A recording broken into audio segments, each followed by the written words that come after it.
und Gebühren zahlen. Zum Glück ist Freitag. Mit dem Fabian Unterreger. Hier werden die wichtigen Schlagzeilen der Woche noch einmal in Richtung Zusammenhang gebracht und ihr habt es sicher mitbekommen. Radio- und Fernsehgebühren jetzt für alle. Bundesrat hat so entschieden diese Woche. Also für alle, für uns natürlich, aber zahlen müsst ihr. Christoph Mörgeli, für euch als Kritiker von diesen gebührenfinanzierten Medien kein guter Entscheid, oder? Nein, eine Frechheit. Raubrittertum vom linken Medien-Mainstream. Schauen Sie, wer keinen Schweizer Pass hat, muss ja auch nicht ins Militär, oder? Aber wer das eigentlich am Freitag im Radio lässt, soll zahlen. Der Lohn von dem Hallen Unterreger, verstehen Sie? Und das perfide Blocher TV überkommt immer noch kein einziges Räppli von diesen Billag-Geld. Christoph, muss dir sagen, Beilage, für was auch?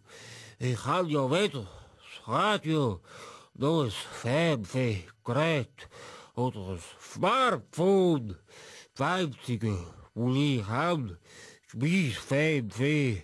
Wenn ich etwas Wichtiges erfahren will, dann lasse ich mir einfach selber zu. Ja, und ins gleiche Horn bläst ja auch schon wieder unsere Lieblingswochenzeitung Weltwoche, Roger Köppel. Alle sollen Beilage zahlen, weil eben auch die ganz neuen Geräte wie ein Smartphone, Radio und Fernsehen können empfehlen. Ein Smartphone ist auch ein Fernseher. Ein Fernseher, aber kein Telefon. Um was geht's?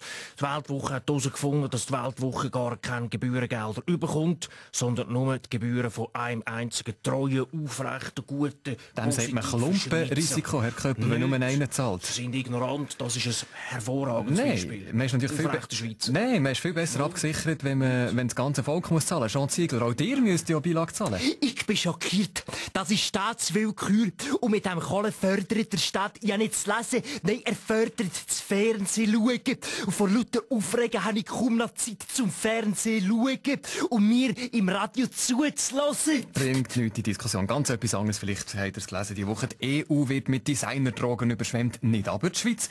Hier steht Machines laut einer Untersuchung auf ganz traditionelle Drogen wie Kokain, Ecstasy. Christoph Mörgeli, so eure Erfahrungen in diesem Bereich? Sehen Sie, das ist doch mal ein gutes Beispiel für die Eigenständigkeit von unserer Schweiz.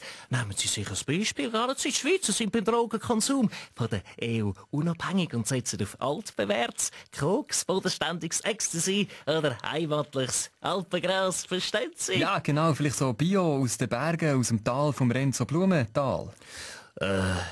Ich kapier's nicht, Ratata. Nehmen die denn jetzt alle Designer Drogen? Ja, alle zusammen, ich bin's, der Baschi. Wie gesagt, nicht gegen billige Drogen, gell? Und ob chemisch oder natürlich ist mir egal, oder? Aber zu viel Drogen zerstören im Fall das Kurzzeitgedächtnis, oder? Zudem glaube ich auch, dass zu viel Drogen das Kurzzeitgedächtnis zerstören. Ja, ich habe auch gehört, dass zu viel Drogen das Kurzzeitgedächtnis Zum zerstören. Glück ist Freitag. Mit dem Fabian Unterreger.